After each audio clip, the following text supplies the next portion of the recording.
روز بخیر بینندگان عزیز، امیدوارم خوب و سلامت هستید. زرنگز نوروز شاه هستم با سرخط خبرها در خدمت شما. در ختلان حکم مادری را اعلام کردند که برای به خودکشی رسانیدن دخترش گناهکار می شود. آشکار شدن نخستین مورد گرفتاری با ویروس سرخکان میمون در روسیه. برای بیش از 200 آموزگاری یک دانشگاه تاجیکستان خانه بنیاد می کنند و قرب روبل در برابر سامانی بالا و دلار پایین رفت. این و دیگر خبرها را در برنامه امروز داریم.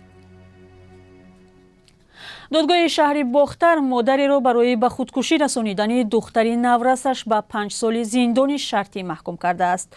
دادگاه حکم این زن را 2 هفته پیش اعلام کرده گفته است یک سبب مرگ دختری 14 ساله مبارک گیایوا که تابستان سال 2021 خود را به طناب وقت کشت خود مادرش بوده است. با گفته مفتشان بیبی سونیا تقایوا دختری مبارک گیایوا با بدرفتاری، لطوکوب پیوسته و پس زدن شأن و اعتبارش تاب نیاورده قصد جان خود کرده است. دادگاه گفته است که با نظر داشتی بیماری روانی داشتن مبارک گیایوا به او جزایی سبکتر دادند، هرچند خویشاوندان زن او را بیگناه می‌دانند. در نیم سال 2021 بیش از 20 نورس خودکشی کردند و سبب مرگ اکثر آنها معلوم نبوده است.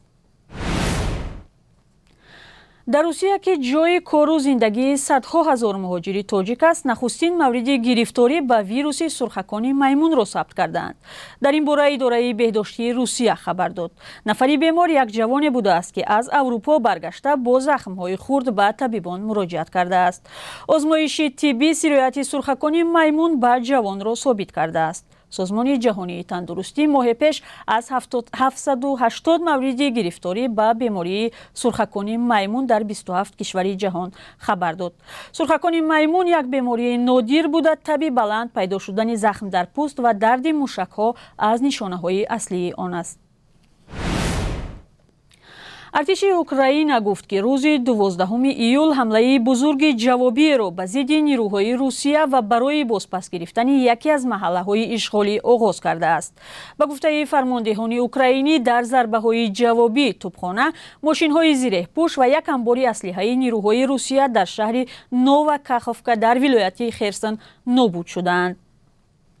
فرماندهی نیروهای جنوبی اوکراین گفت 52 سرباز روس در این حمله ها کشته شدند. ولادیمیر لیونتوف رئیس دست نشانده روسیه در ولایت خرسون حمله ها را عملی تروریستی نامید و گفت که در نتیجه آن 8 غیر نظامی کشته و 80 تن دیگر مجروح شدند. روسیه گفت که در این حمله ها توپخانه پیشرفته استحصال آمریکا استفاده شده است که به اوکراین دادند.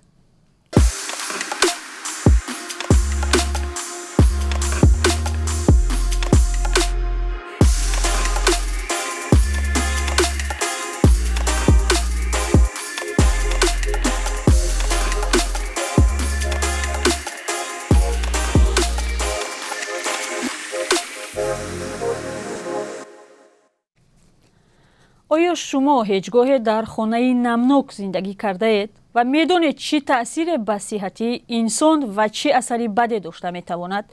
در ناحیه فرخار چندین عائله در چنین شرایط یا در درون آب و همراه قورباغه ها زندگی میکنند.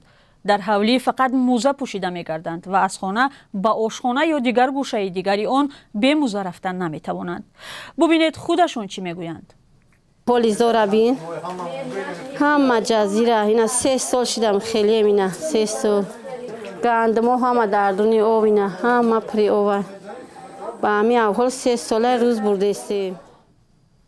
همکاران ما به سراغ این خانواده ها در فرخار رفتند و گزارش خوب را تهیه دارند که 3 ساعت بعد در برنامه خبری همراه میبینیم.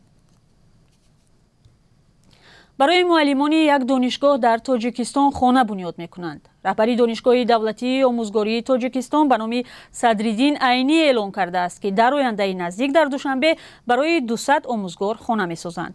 تصمیم پیشنهاد امتیازها و خانه برای آموزگاران دانشگاه در حالی است که سالهای اخیر به دلیل پول کم و نبود خانه آموزگاران زیاد ترک پیشه کرده به مهاجرت رفتند. بنا به آمارها در 2 سال اخیر تقریبا 15,000 معلم یا مهاجر شدند یا معلمی را بس کردند. و در این قسمت برنامه درباره قرب سامانی در برابر اسعار خارجی معلومات می‌دهیم. امروز 13 ایول بانک ملی تاجیکستان 1000 روبل روسی را 171 سومانی معین کرده است که به فرق از دیروز اندکی بالاتر است. قرب دلار برعکس در یک روز اخیر تا 3 سومان پایین رفت. امروز یک دلار آمریکایی 10 سومانی و 48 درم مقرر شده است. ارزش یورو هم حالا 10 سومانی و 53 درم است. ما درباره قرب رسمی اسعار خارجی صحبت داریم. در بانک‌های تجارتی ممکن است که پول شما را با قرب پایان و یا بالاتر از این عوض کنند. بیننده عزیز، تشکر از شما برای همراهی. این برنامه سرخط خبرها بود. 3 ساعت پس شما را در اخباری آزادی انتظاریم.